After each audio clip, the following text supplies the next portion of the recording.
Hello friend, कैसे हैं आप लोग। आई होप कि आप लोग अच्छे से होंगे। तो फ्रेंड, आज हम बात करते हैं कि ड्यूल स्टार्टर क्या होता है। ड्यूल स्टार्टर की पावर वायरिंग और कंट्रोल वायरिंग कैसे की जाती है।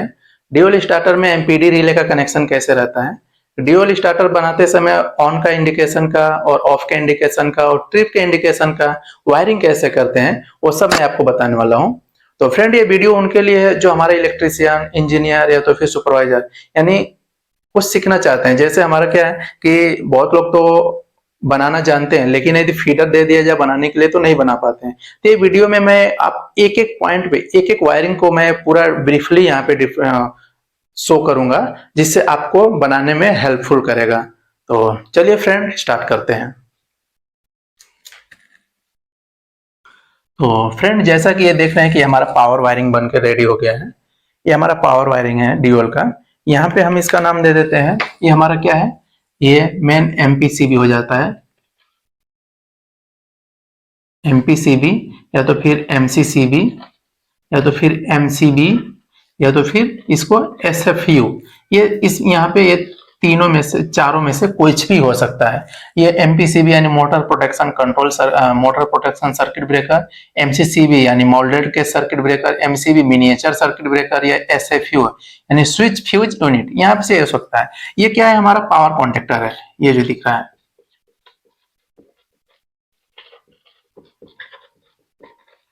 पावर कॉन्ट्रैक्टर है, ये पावर कॉन्ट्रैक्टर है। ये हमारा क्या है, 3 फेज का मोटर है। ये इसका बेस हो गया, ये हमारी जैक कनेक्शन करते हैं यानी U1 V1 W1, और इसके अंदर जो रहेगा हमारा U1 V1 W1, तो इसके अंदर कनेक्शन करते हैं। तो इसकी क्या है, हमारी ये बस बार है। आपका ये जो बस बार है, बस बार से R, Y और B, ये तीनों हमने क्या किया है, ये वायरिंग उठाया है यहाँ से। और RYB यानी हमारे क्या, पावर कंडक्टर से होते हुए इसमें हम रिले लगा रहे हैं। हमारा क्या है, हमारा जो रिले है यानी जो एमपीडी रिले होती है, ये रिले किस पे काम करती है, ये माइक्रो प्रोसेसर बेस्ड रिले है। इसके अंदर माइक्रो प्रोसेसर लगा रहता है, ये माइक्रो प्रोसेसर बेस्ड रिले इसको बोलते हैं।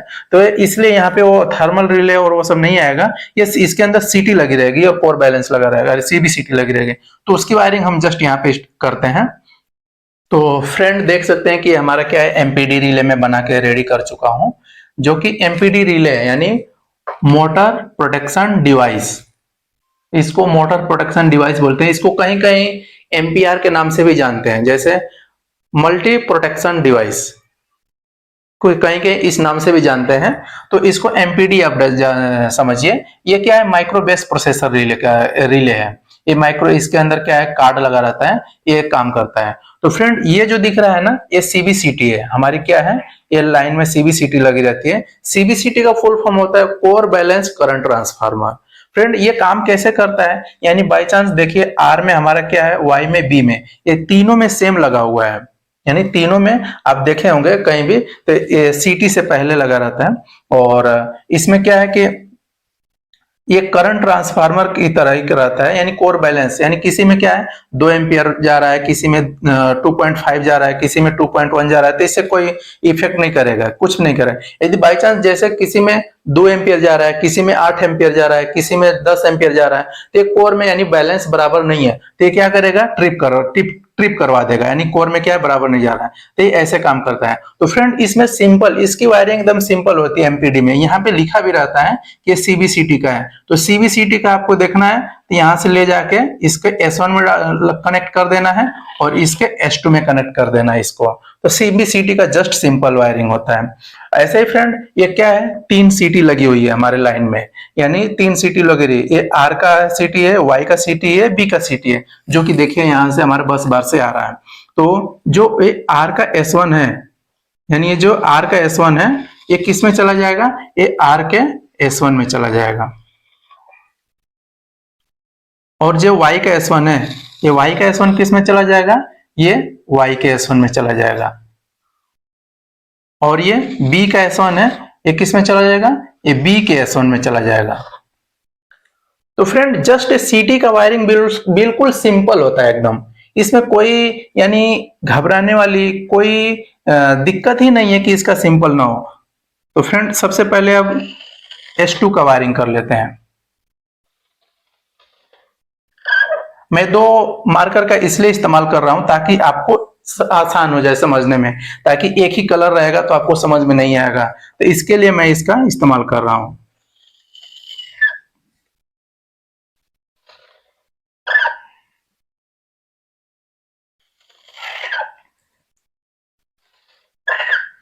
तो फ्रेंड ऐसे सीवीसीटी यानी सीवीसीटी का और सीटी का, इसके अंदर जो सीटी लगा रहता है ये एमपीडी के पीछे देखेंगे आप, फ्रंट में तो पूरा सब फंक्शन दिखाता है, और एमपीडी के पीछे देखें, सॉरी, और एमपीडी के पीछे देखेंगे तो ऐसा आपको देखने के लिए मिलेगा। तो आपको कुछ नहीं करना है, और फ्रेंड आपको उसमें एक कंट्रोल एमसीबी देखने के लिए मिलेगी जो 6 एम्पियर का रहता है। कंट्रोल एमसीबी आपको देखने के लिए मिलेगी। जैसे कंट्रोल एमसीबी ऑन करेंगे, ये तो फ्रेंड कंट्रोल एमसीबी के लिए भी पावर अलग से लिया जाता है, कंट्रोल एमसीबी के लिए भी पावर अलग से लिया जाता है, यानी उसके लिए आप तो पीटी का इस्तेमाल कर सकते हैं, या तो फिर यूपीएस का पावर ले सकते हैं बाई चांस, या तो फिर कहीं कहीं कहीं बहुत जगह तो इसी का जो बस बार आ रहा है इसी से, यानी एक टैप लेके ये सिंगल पोल की एमसीबी लगा के और इसको पावर को कंट्रोलिंग के लिए इस्तेमाल कर दिया जाता है। तो जैसी आपकी रिक्वायरमेंट है उसके अनुसार आप कर सकते हैं। तो ये जब हम एमसीबी को उठाएंगे, जस्ट इसको ऑन होने के लिए हम क्या करते हैं, फेज न्यूट्रल देते हैं, यानी सिंगल फेज का देते हैं, तो ये ऑन हो जाता है। फिर ये काम कैसे करता है, ये सीटी पे ही काम करता है, ये सीटी का ही सेंस करके काम कराता है। तो फ्रेंड ये जो हमारे पास है ये ओल्ड वर्जन की यानी एमपीडी है, अभी तो नई मार्केट में आ गई है, नई वर्जन की एमपीडी आ गई है, जिसमें आपको देखने के लिए मिलेगा यहाँ पे एक और, यानी यहाँ पे और यानी कनेक्शन देखने को मिलेगा। उसमें क्या करना रहता है, वोल्टेज का यानी आर वाई बी न्यूट्रल तीनों फेज का यहाँ पे कनेक्शन ला के करना पड़ता है। ये जो हमारे पास क्या है, पुरानी वाली है। तो और फ्रेंड इसमें जो पावर ऑन के लिए सिंगल फेज का न्यूट्रल यानी सिंगल फेज का देते हैं 220, और यहाँ पे क्या है, इसका जो एक नंबर का है, एक नंबर का है क्या है, एनसी है, और ये कॉमन है, और ये एनओ है, ये इसमें एमपीडी रिले में रहता है। और ये फ्रेंड ये क्या है, RS485 यानी कम्युनिकेशन के लिए लगाए जाते हैं। जैसे आप कहीं रिमोट यानी दूर से आप देखना चाहते हैं इसके अंदर कुछ कि क्या चल रहा है, कितना करंट चल रहा है, कर्व कितना गया। और फ्रेंड यदि इसका आप एक वीडियो नहीं देखें, इसके अंदर कैसे पैरामीटर डालते हैं, इसकी सेटिंग कैसे करते हैं, तो इसका मैं ऑलरेडी एक वीडियो अपलोड किया हुआ हूँ, उसका लिंक मैं डिस्क्रिप्शन में दिया हुआ हूँ, तो आप वहां से उसको देख लीजिए कि कैसे इसका पैरामीटर करते हैं, पैरामीटर एंट्री करते हैं। और फ्रेंड ये RS485 से क्या करते हैं, हम अपना पीसी के थ्रू इस पे देख सकते हैं कि क्या क्या इसके अंदर चल रहा है, कितना करंट चल रहा है, कितना वोल्टेज चल रहा है। तो जैसा कि फ्रेंड ये देख रहे हैं कि हमारा क्या है, एमपीडी का एक कनेक्शन हो गया, इसके थ्रू हमने क्या किया, कंट्रोलिंग का वायरिंग किया हुआ है। ये जस्ट आपको समझ में आ रहा होगा, ये जस्ट डीओल का ही है। ये उनके लिए है जो भाई बनाना जानते हैं, जो भाई बनाना एक बिल्कुल आसान से जानते हैं, उनके लिए तो कुछ नहीं है। उनके लिए डिफिकल्ट होता है जो भाई बनाना नहीं जानता। बहुत लोग तो ऐसे होते हैं जो इंटरव्यू में पूछते हैं, लेकिन ये तो रटा रटाया डायग्राम बना देंगे, रटा रटाया डायग्राम उनके सामने बना देंगे, लेकिन यदि हम बनाने के लिए दें, यदि स्टार्टर बनाने के लिए दे दिया जाए कि कॉन्टेक्टर दे दिया जाए, पुश बटन दे दिया जाए और इसको आप बना के दिखाइए, तो बहुत लोग नहीं बना पाते हैं।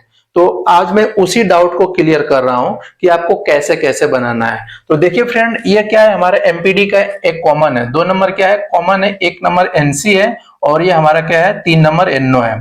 तो सबसे पहले जो एमसीबी है, एमसीबी को हम ऑन करेंगे। एमसीबी को जब ऑन करेंगे तो ये क्या है, ये हमारा एमपीडी का है, यानी ये एमपीडी है, ये एमपीडी है। एमपीडी के 2 नंबर में आ गया, यानी यहाँ पे आ गया, देखिए यहाँ पे आ गया। ये क्या है, पहले तो ड्राइंग आप समझना देख लीजिए, ड्राइंग क्या कह रहा है। ड्राइंग जो बनी रहती है ना, जो भी ड्राइंग बनी रहती है वो सबसे पहले ऑफ पोजीशन में बनी रहती है। बहुत लोग को ड्राइंग के बारे में नहीं पता है कि ड्राइंग कैसे देखते हैं, ड्राइंग को हॉरिजॉन्टल और वर्टिकल यानी इसको कैसे देखा जाता है, तो बहुत लोग को नहीं पता होता है। तो यानी ड्राइंग जो बनी रहती है वो ऑफ पोजीशन में बनी रहती है, ऑफ कंडीशन में बनी रहती है। तो हम सबसे पहले 2 नंबर कॉमन में आ गया, तो 2 नंबर जब कॉमन में आ गया यानी ये 2 नंबर कॉमन हो गया, 1 नंबर एनसी हो गया, 3 नंबर एनओ हो गया। तो जो बाई चांस क्या है, हमारा फीडर बनाते समय बहुत से इंटरलॉक लिया जाता है फ्यूचर के लिए, यानी फ्यूचर में यदि हमें क्या कुछ इंटरलॉक लेना है, तो सबसे पहले 3 नंबर से जो पावर आएगा, आपको मैं साथ साथ फील्ड का भी वायरिंग दिखा दिया हूं ये जो फील्ड है, आप जो एमसीसी देखेंगे, यानी एमसीसी जो पैनल है, एक पर्टिकुलर डीओल फीडर रहता है, या तो डीओल हो गया, स्टार डेल्टा हो गया, जो भी हो गया, उसके बगल में केबल एलए लगा रहता है। केबल एलए लगा रहता है, उसके अंदर जब आप उसको खोल के देखेंगे तो उसमें दो तरह का कनेक्शन केबल आता है, एक पावर केबल आता है, एक कंट्रोल केबल आता है। तो कंट्रोल केबल को जस्ट आप इसमें कनेक्शन करते हैं और पावर केबल को जस्ट आप इसमें कनेक्शन करते हैं, जो U1 V1 W1, और ये क्या है, हमारा अर्थिंग का रहता है, अर्थिंग का रहता है। इसमें यदि देना हो तो ठीक है, और नहीं तो फिर अब मोटर के साइड जो मोटर है, मोटर के बॉडी पे भी आप अर्थिंग पर्सनली प्रोवाइड कर देते हैं। तो फ्रेंड, इसमें जो होता है ना, यानी हमारा जो फ्यूचर है, यानी बाय चांस ये हमारा क्या है, आप कनेक्शन इसका करने गए तो इसको समझिए, सबसे पहले समझिए क्या रहा है। यानी देखिए, यहाँ पे भी वही लिखा रहता है, ड्राइंग पे भी, और यहाँ केबल एलए पे भी आप देखेंगे इसके नीचे पीछे तो स्टिकर चिपकाया रहता है, ड्राइंग में भी प्रॉपर चिपकाया रहता है, प्रॉपर लिखा रहता है, और यहाँ पे भी स्टिकर के साथ चिपकाया रहता है। यानी ये फ्रेंड क्या है, फ्यूचर इंटरलॉक, यानी यहाँ से जो पावर निकल के गया, यानी एक और दो में, यानी एक और दो में यहाँ पे, तो इसमें क्या हो जाएगा, यहाँ से आप लिंक मार देंगे, ऐसे लिंक। तो फ्रेंड, ये वाला जो पावर है, यानी ये वाला पावर यहाँ से घूमते हुए ऐसे आ गया, यानी ये वाला पावर यहाँ से ऐसे आ गया। सपोज दैट आप इमेजिन कीजिए, ये वायर यहाँ पे गया, यही घूम के वायर 2 नंबर पे आ गया, तो जस्ट पावर यहाँ तक आ गया। ये क्या है, 3 नंबर और 4 नंबर। 3 नंबर 4 नंबर क्या है, फील्ड से स्टार्ट, यानी फील्ड से स्टॉप, जहां पे मान लीजिए ऑपरेटर फील्ड में है, ऑपरेटर फील्ड में है, वहां से स्टॉप करना हो तो वहां पे जस्ट पुश बटन रहता है, वहां पे क्या रहता है, सिर्फ दो, एक एनओ रहता है, एक एनसी रहता है। जस्ट यहाँ पे ऐसे देखिए, आप देखे होंगे,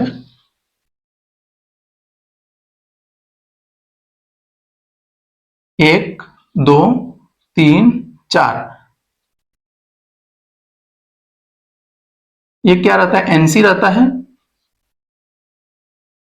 ये क्या रहता है, एनओ रहता है। आप इसमें क्या करते हैं, 1 और 2, 2 और 3 में लिंक मार देते हैं, और इसमें आप क्या करते हैं, इसमें आर डाल देते हैं, इसमें वाई डालते हैं, इसमें बी डालते हैं। जस्ट कंट्रोलिंग आप ऐसा ही करते हैं। तो फ्रेंड, यही है, यानी जो फील्ड से स्टॉप है, यानी ये 3 नंबर से किस में जाएगा, ये 3 नंबर से, यानी 3 नंबर से किस में जाएगा, ये एनसी जो दिख रहा है फील्ड का, यानी ये एनसी, यानी एनसी में क्या कितना नंबर रहता है, 1 और 2, यानी यहाँ पे एक केबल आ जाएगा, यानी ये भी यहाँ पे, यानी फील्ड का स्टॉप हो गया, यानी ये फील्ड से स्टॉप हो गया, तो ये पावर यहाँ से गया तो ये घूमते हुए यहाँ पर आ गया, यानी फील्ड के एनसी से, ये देखिए, यानी ये यहां से ऐसे होते हुए ये वहां तक आ गया, यानी 3 नंबर तक पावर आ गया। यहाँ पे हमारा क्या है, 3 नंबर से यानी 4 नंबर तक पावर आ गया, ये 3 से 4 नंबर तक पावर हमारा आ गया है। तो फ्रेंड, अब हम बात कर लेते हैं कि ये जो है, यानी फील्ड से स्टॉप तो हो गया, अब हम क्या करते हैं, यदि डीसीएस से भी यदि प्रावधान आप में इसमें लेना है, ऑटो या मैनुअल में, तो इसमें क्या है, डीसीएस का जैसे आप लेंगे तो डीसीएस का भी एनसी इस्तेमाल करना है। और डीसीएस में एक कार्ड, रिले कार्ड रहता है, रिले कार्ड में ही वो सब प्रावधान सेटिंग, मतलब फंक्शन दिया रहता है। तो डीसीएस के थ्रू, तो वहां पे भी एनसी, यदि आपको डीसीएस नहीं लेना है तो इसमें क्या करना है, लिंक मार देना है, एक लूप लगा देना है। तो यानी देखिए, ये वाला पावर यहां से होते हुए यहाँ गया, फील्ड का एनसी से होते हुए ये यहां तक आ गया डीसीएस से। अब यहाँ पे क्या है, ये हमारा पैनल का है, पैनल का इमरजेंसी बटन इसको कह सकते हैं, या तो फिर इसको हम क्या कर सकते हैं, ये स्टॉप पुश बटन भी कह सकते हैं इसको।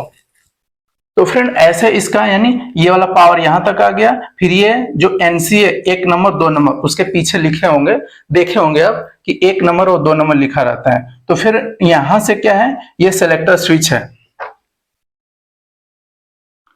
ये सेलेक्टर स्विच है, ये सेलेक्टर स्विच है हमारा। सेलेक्टर स्विच के 1 नंबर में ये जो फीडर पे लगा रहता है, यानी हमारे एमसीसी पैनल के फीडर पे लगा रहता है, यानी यहाँ पे क्या है, ये सेलेक्टर स्विच है। सेलेक्टर स्विच से क्या हो गया, ऑटो या मैनुअल में दो रहता है, यानी इधर A1 हो गया, इधर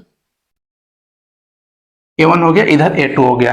तो A2 किसके लिए हम इस्तेमाल करते हैं, मैनुअल के लिए, और A1 किसके लिए इस्तेमाल करते हैं, ऑटो के लिए। तो ऑटो में हम अभी नहीं बात करते हैं, अभी हम मैनुअल में बात करते हैं। हमने क्या किया, सेलेक्टर स्विच को मैनुअल में घुमा दिया, मैनुअल में घुमा दिया, जैसे ही मैनुअल में घुमा दिया, ये पावर यहां तक आया हुआ है, ये पावर यहां तक आया हुआ है, ये हमारा A2 में आ गया, A2 में आ गया, तो A2 से होते हुए यानी यहां तक आ गया। ये जो है, ये हमारा क्या है, स्टार्ट पुश बटन, कौन का, फीडर का, फीडर के ऊपर एक स्टार्ट बटन लगा रहता है, एक स्टॉप बटन लगा रहता है। इसको आप इमरजेंसी भी बना सकते हैं, यदि एक नहीं लेना है, यदि इसको नहीं लेना है तो इसके बीच में एक इमरजेंसी आप लगा सकते हैं। तो कोई जरूरत नहीं है, आप बस जस्ट समझने के लिए। तो ये आपका पावर यहां तक आ गया है।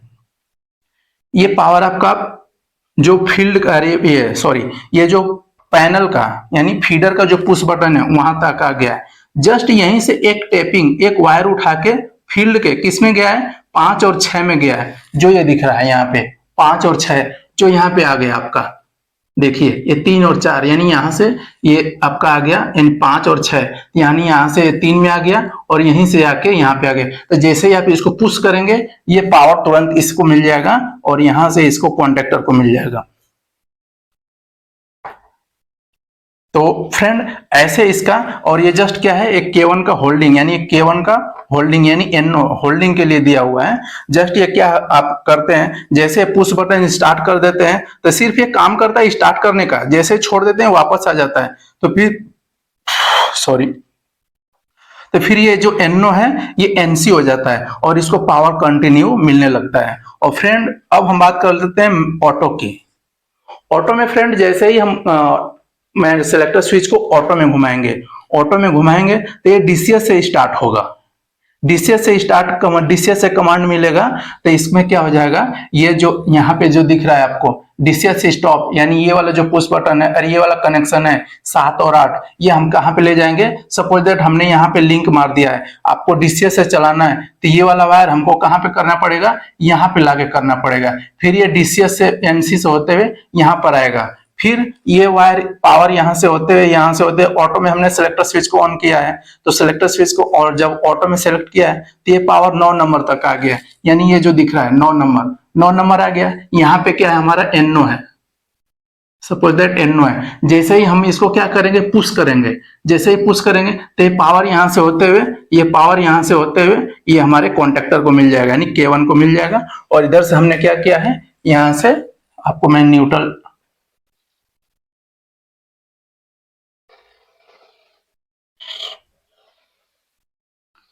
ये न्यूट्रल इसको यहां से मिल गया, जो कि ये न्यूट्रल का लिंक है। तो न्यूट्रल से यहां से मिल गया तो हमारा क्या है, एक K1 हमारा क्या आ जाएगा, ऑन हो जाएगा। तो फ्रेंड ऐसे हम इसको ऑन कर सकते हैं और न्यूट्रल सब में कॉमन रखते हैं। और फ्रेंड यदि बाई चांस ट्रिप हो गया, यदि ये फीडर कुछ ट्रिप हो गया, बाई चांस कुछ प्रॉब्लम इसमें आया, पावर इसमें भी बहुत फेज फेलियर रिले लगा रहता है, जैसा आपकी रिक्वायरमेंट है वैसा आप बनवा सकते हैं।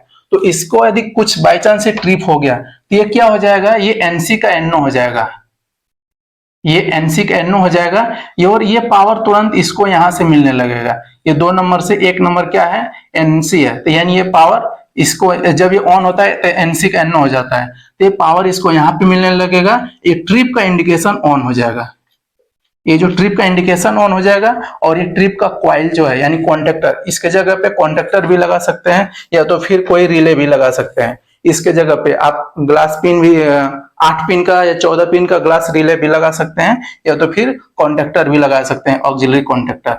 तो फ्रेंड ये कॉन्टेक्टर जब ट्रिप होगा तो ये कॉन्टेक्टर पिकअप हो जाएगा। तो पिकअप हो जाएगा तो हमारा इस पे जो है यानी इस पे ये जो ट्रिप का इंडिकेशन जो दिख रहा है यहाँ पे, ये जो है ट्रिप का इंडिकेशन, ट्रिप का फीडबैक यानी ट्रिप का फीडबैक, इसके ऊपर क्या है, NONC रहता है, एड एंड ब्लॉक लगा रहता है। तो इसका फीडबैक यहाँ से तुरंत आपको पैनल पे मिल जाएगा कि हमको यानी हमारा पैनल क्या है, ट्रिप हो गया है। और हमारा क्या है, एक ऑन का फीडबैक के लिए रहता है, एक ऑफ के फीडबैक के लिए रहता है। तो ऑन के फीडबैक के लिए इसी कॉन्टेक्टर के ऊपर एड ऑन ब्लॉक लगा रहता है, इसी कॉन्टेक्टर के ऊपर NO लगा रहता है और NC लगा रहता है। तो जस्ट ऑन के लिए क्या रहेंगे, जैसे ये पिकअप होगा तो हमारा क्या हो जाएगा, NO यानी ऑन का आना चाहिए, तो हमारा ऑन का फीडबैक मिल जाएगा। जैसे ही ऑफ होगा तो हमारा क्या है, ऑफ का फीडबैक मिल जाएगा। तो फ्रेंड ये हम क्या करते हैं, इसका कनेक्शन यहाँ पे लाके कर देते हैं और एक इंडिकेशन लगा रहता है जो कि इंडिकेशन के थ्रू हमें इंडिकेट करता है कि हमारा ये ऑन है कि ऑफ है कि ट्रिप है। और ये क्या है फ्रेंड, हमारा मोटर का है। मोटर का जो यहाँ पे अभी आपको मैं दिखाया कि ये मोटर का है, ये केबल जाके आप यहाँ पे रहते हैं, फिर मोटर का 3 केबल जो आता है RYB और एक कंट्रोल का आता है, कंट्रोल का आप यहाँ पे लगा देंगे और पावर का यहाँ पे लगा देंगे। तो फ्रेंड ऐसे ड्यूल स्टार्टर का कंट्रोल वायरिंग, पावर वायरिंग और एमपीडी रिले का कनेक्शन करके आपको मैं बताया कि ये कैसे काम करता है, फील्ड से कैसे आप कनेक्शन करेंगे और फीडर में भी कैसे कनेक्शन करेंगे और ऑटो मैनुअल कैसे कनेक्शन करेंगे। फ्रेंड आपको सब कुछ इस वीडियो में मैं कवर कर दिया। यदि अभी भी कोई डाउट है, यदि अभी भी कोई डाउट है तो आप इसमें क्या कर सकते हैं, आप हमें कमेंट कीजिए, आपको मैं तुरंत रिप्लाई दूंगा। ये पावर कॉन्टेक्टर है, कॉन्टेक्टर। तो फ्रेंड आप इसका मैं PDF फाइल मैं डिस्क्रिप्शन में डाल दूंगा, आप वहां से इसको डाउनलोड कर लीजिएगा ताकि आपको आसानी से समझ में आ जाए। आप इसका शॉर्ट स्क्रीन भी ले सकते हैं। तो फ्रेंड आई होप कि आपको समझ में आ गया होगा कि ड्यूल स्टार्टर को लोकल में, रिमोट में या तो फिर ऑटो में, मैनुअल में, फील्ड साइड से कैसे ऑन ऑफ करते हैं, कैसे कनेक्शन करते हैं, इसमें जो कंट्रोल केबल आता है उसका कनेक्शन कैसे करते हैं, ऑन का फीडबैक का कनेक्शन कैसे लेते हैं, ऑफ के फीडबैक का कनेक्शन कैसे लेते हैं, ट्रिप के फीडबैक का कनेक्शन कैसे लेते हैं। और फ्रेंड कभी कभी एक और रिक्वायरमेंट होती है कि हमें ऑटो मैनुअल का भी फीडबैक चाहिए, तो ऑटो मैनुअल के फीडबैक के लिए भी हम क्या करेंगे, NONC ही इस्तेमाल करेंगे। ऑटो में है कि मैनुअल में है, तो वो क्या करेंगे, हम ऑटो जब करेंगे तो यहां से एक वायर यहाँ पे ले जाएंगे और जो इंडिकेशन लगा रहेगा उसमें न्यूट्रल हम कॉमन दे देंगे। और ऑटो में करेंगे तो भी उसको पावर मिलना चाहिए, मैनुअल में करेंगे तो भी, यानी मैनुअल में करेंगे तो भी उसको पावर मिलना चाहिए, ऑटो में करेंगे तो भी।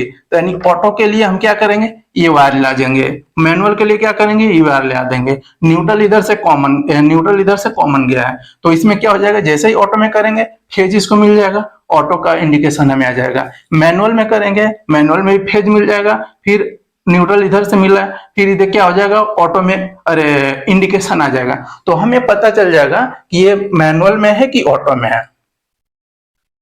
तो फ्रेंड ऐसे इसका यानी फीडबैक लेते हैं। तो फ्रेंड आई होप कि आपको समझ में आ गया होगा कि ड्यूल स्टार्टर का power wiring, control wiring, panel के अंदर केबल LA में यानी केबल चेंबर में कैसे कनेक्शन करते हैं, वो भी ट्रिप का, ऑन का, ऑफ का और ट्रिप कॉन्टेक्टर का कनेक्शन कैसे करते हैं, वो सब मैं इस वीडियो में कवर कर लिया। तो फ्रेंड अगला टॉपिक आपको किस वीडियो पे चाहिए आप हमें कमेंट करके बताइए, तो मैं उस टॉपिक पे बनाने की कोशिश करूंगा। तो फ्रेंड हमसे यदि कुछ मिस्टेक हुआ हो तो आप हमें कमेंट करके बताइएगा, हम उसको इम्प्लीमेंट करने का कोशिश करेंगे, उसको सुधारने की कोशिश करेंगे कि इसमें कहाँ मिस्टेक हुआ है। तो फ्रेंड आई होप कि आपको समझ में आ गया होगा। फ्रेंड आपसे रिक्वेस्ट है कि हमारे चैनल को सब्सक्राइब कर लीजिए, लाइक कर दीजिए और दोस्तों के साथ शेयर कर दीजिए। तब तक के लिए गुड बाय।